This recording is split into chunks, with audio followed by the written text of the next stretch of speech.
নতুন নতুন আইডিয়ার সাহায্যে ফেলে দেওয়া যে কোনো জিনিসকেই কিন্তু একটা নতুন রূপ দেওয়া যায়। এই টি লাইট হোল্ডারটা আমি কিভাবে বানালাম আজ আমি আপনাদের সাথে এটাই শেয়ার করব। নমস্কার, আমার চ্যানেলে আপনাদের সবাইকে স্বাগত। Welcome to my channel.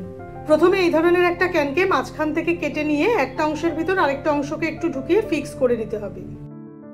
তারপর ক্যানটাকে একটা হোয়াইট কালারের বেস কোট দিয়ে সেটাকে ভালো করে শুকিয়ে নিতে হবে।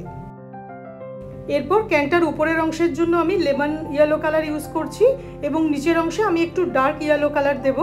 আপনারা চাইলে আপনাদের পছন্দ মতো যে কোনো ধরনের কালারই দিতে পারেন। কালারটা হয়ে যাওয়ার পর এটাকেও আমি ভালো করে শুকিয়ে নেব। এখানে আমি কিছু গাছের পাতা নিয়ে নিয়েছি। আপনাদের কাছে যেই ধরনের পাতা অ্যাভেলেবেল আপনারা সেই ধরনের পাতাই নিতে পারেন। আর এখানে আমি কিছু অ্যাক্রিলিক কালারসও নিয়ে নিয়েছি। আমি মেনলি ব্লু শেডের কালারগুলো ইউজ করছি। আপনারা চাইলে আপনাদের পছন্দ মতো যে কোনো ধরনের কালারই নিতে পারেন। এরপর পাতার উল্টো দিকের অংশে কালার করে নিতে হবে। যদিও প্রথম পাতাটা আমি ভুলবশত সামনে কালার করে ফেলেছিলাম, পরে সেটাকে আমি চেঞ্জ করে নিয়েছিলাম। তারপর কালার হয়ে যাওয়া অংশটাকে ক্যানের ওপর বসিয়ে একটু হালকা করে প্রেস করে দিতে হবে যাতে ইমপ্রেশনটা খুব স্পষ্টভাবে ক্যানটার উপরে আসে। এইভাবে বাকি লিফ বা পাতাগুলোতেও আমি এক এক ধরনের কালার দিয়ে সেটাকে একইভাবে ক্যানের ওপরে বসিয়ে আলাদা আলাদা ছাপ বা ইমপ্রেশন নিয়ে নিচ্ছি।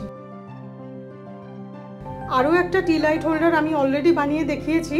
আমার পুরনো ভিডিও চেক করলে কিন্তু আপনারা সেখান থেকেও একটু আইডিয়া পেতে পারেন। আর ক্যানটা কিভাবে কাটতে হবে সেটা আমার পুরনো ভিডিওতে দেওয়া আছে, আর আমি নিচে ডেসক্রিপশন বক্সে লিঙ্কটা দিয়ে দেবো।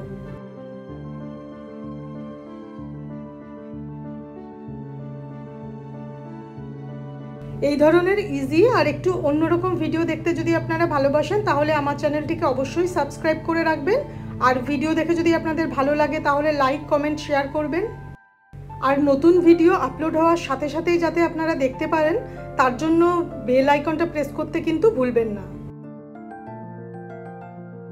এরপর আমি ব্ল্যাক কালারের সাহায্যে পাতাগুলোতে একটা বর্ডার দিয়ে নিচ্ছি এবং বর্ডারগুলো দেওয়া হয়ে গেলে এটাকে সম্পূর্ণ শুকিয়ে নেব।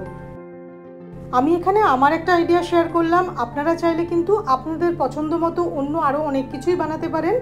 কোনো জিনিসই অ্যাকচুয়ালি ফেলে দেওয়ার নয়, চাইলে কিন্তু সেখান থেকে আরও অনেক নতুন নতুন জিনিস বানানো যায়। কালারটা কিন্তু এখানে সম্পূর্ণ শুকিয়ে গেছে। এবার আমি এখানে এক কোট ভার্নিশ দিয়ে দেবো যাতে কালারটা টেকে বা কালারটা অনেকদিন লাস্টিং করে। ভার্নিশটা লাগানোর পর এটাকে সম্পূর্ণ শুকিয়ে নিতে হবে এবং তাহলেই কিন্তু একটা খুব সুন্দর হোম ডেকর বা একটা টি লাইট হোল্ডার যেটাই বলুন রেডি হয়ে গেল। ভিডিওটা আপনাদের কেমন লাগলো আমাকে কিন্তু অবশ্যই জানাবেন। আর নতুন একটা ভিডিওতে আবার আপনাদের সাথে দেখা হচ্ছে। নমস্কার, ভালো থাকবেন।